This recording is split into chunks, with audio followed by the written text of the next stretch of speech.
أهلا بيكم في همس الحيوان. أخباركم إيه؟ أتمنى تكونوا بخير. النهاردة هنتكلم عن حاجة مهمة جدا. إن القطة لما بتولد ممكن بتسيب حد من الولاد أو تتركه أو تبعده عنها.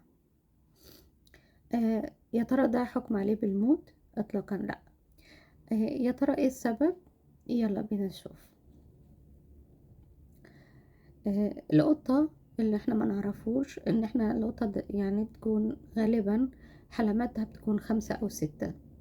فطبيعي لما يكون عدد الولاد كتير عن العادي، فطبيعي ان هو حد منهم ما يقدرش يكمل رضاعة او تبعده على اساس انه ما فيش له مكان. هل طبعا ده احنا نسيبه يتظلم او ما يكملش حياته؟ هي بطريقتها دي بتطلب مننا المساعدة انها تبعده عنها، ده بتطلب مننا المساعدة او ان احنا نتدخل. نعمل ايه بقى؟ نزود عدد الاكل بتاعها ونهتم بيه على اساس ان اللبن يبقى كفاية يكفيهم. ولو لقينا الموضوع زي ما هو برضو الطفل بعيد عن مامته القط، نتدخل فنرضعه احنا. ايه الحاجات اللي نوفرها علشان نبدأ نرضع الصغير؟ بزازة، ميزان، منشفة أو بطانية تكون خفيفة يكون للتدفئة. ازاي بقى نرضع الصغير ده القط الصغير يدويا؟ هنرضعه طبعا حليب، بس مش حليب بقر ولا حليب الأطفال. في حليب القطط، ده متوفر في كل المتاجر بتاع الحيوانات.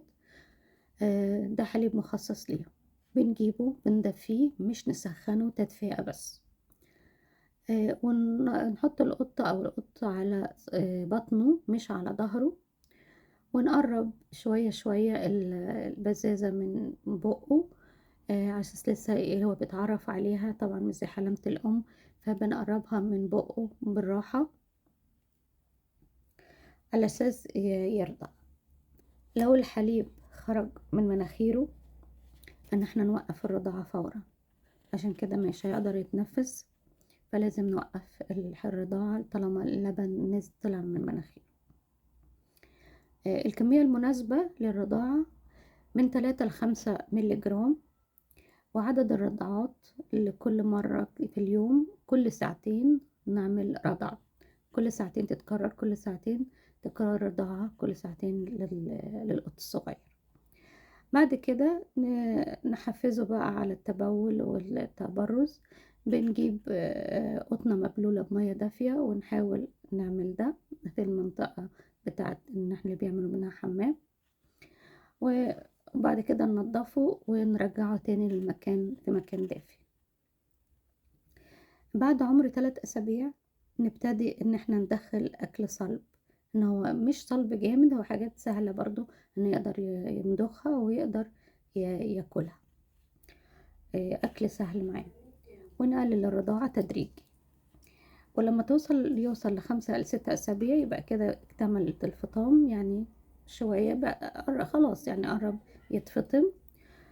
يتكمل كده، بس دايما لازم نراجع الدكتور وعشان يلاحظ الوزن بتاعه، نشاطه، هو كويس، صحته، آه، يعني حركاته كويسة زيه زي اخواته ولا لأ، على اساس ان الدكتور طبعا يراعي الحاجات دي ويشوفها لانه هو دكتور.